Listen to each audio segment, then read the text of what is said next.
Ըստ քրեական օրենսգրքի 344-րդ հոդվածի առաջին մասի տրանսպորտային միջոց վարելու իրավունքից զրկված կամ տրանսպորտային միջոց վարելու իրավունքը կասեցված անձի կողմից տրանսպորտային միջոց վարելը պատժվում է տուգանքով, առավելագույնը 20 պատիկի չափով կամ հանրային աշխատանքով, 80-ից 150 ժամ տևողությամբ կամ կարճաժամկետ ազատազրկմամբ 1-ից 2 ամիս ժամկետով կամ ազատազրկմամբ առավելագույնը 2 տարի ժամկետով։ Հարցումներ եմ ուղարկել դատախազություն, քննչական կոմիտե եւ պրոբացիայի ծառայություն հասկանալու համար, թե նշված խախտումը քրեականացնելուց հետո, այսինքն 2019 թվականից հետո, քանի անձ է պատժվել տուգանքով, քանիսը հանրային աշխատանքով, քանիսը ազատազրկմամբ։ Ըստ պատասխանների հետևյալ պատկերն է։ Սա 2023 թվականի մինչև 24 թվականի վերլուծությունն է։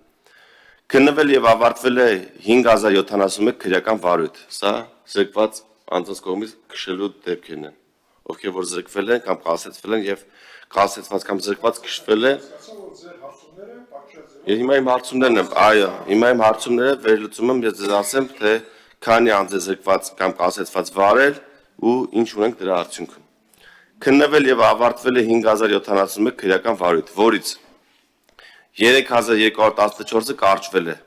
այսինքն 63%-ը ընդհանրապես կարճվել է,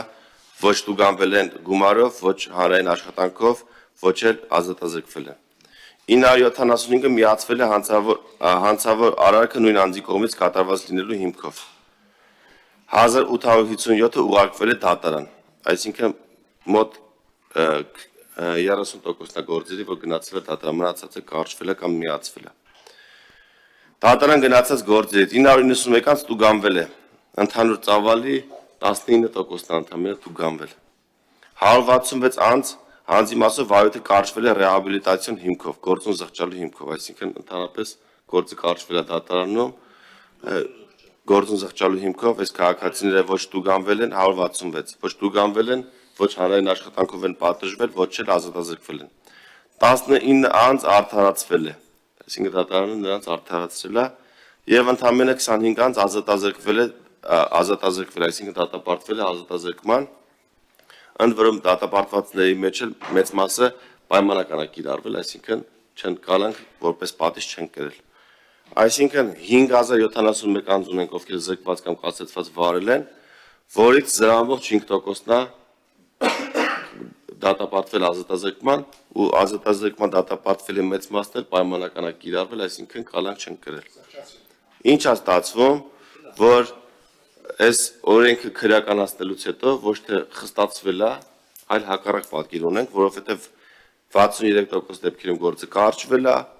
մի մասի դեպքում նրանք արդարացվել են, մի մասի դեպքում կարճվել է գործուն զղջալու հիմքով եւ ընդամենը 991 անձ տուգանվել, շուրջ 19%-ը եւ զրամվող 5%-ն էլ ազատազրկվել է ու մի մասը չի կիրառվել ու պրոբացիայով մի մասին է փոխարինվել է այլընտրանքային պատիժով, այսինքն հանրային աշխատանքով։ Ինչ եմ ուզում ասեմ, պարոն Խաչատրյան,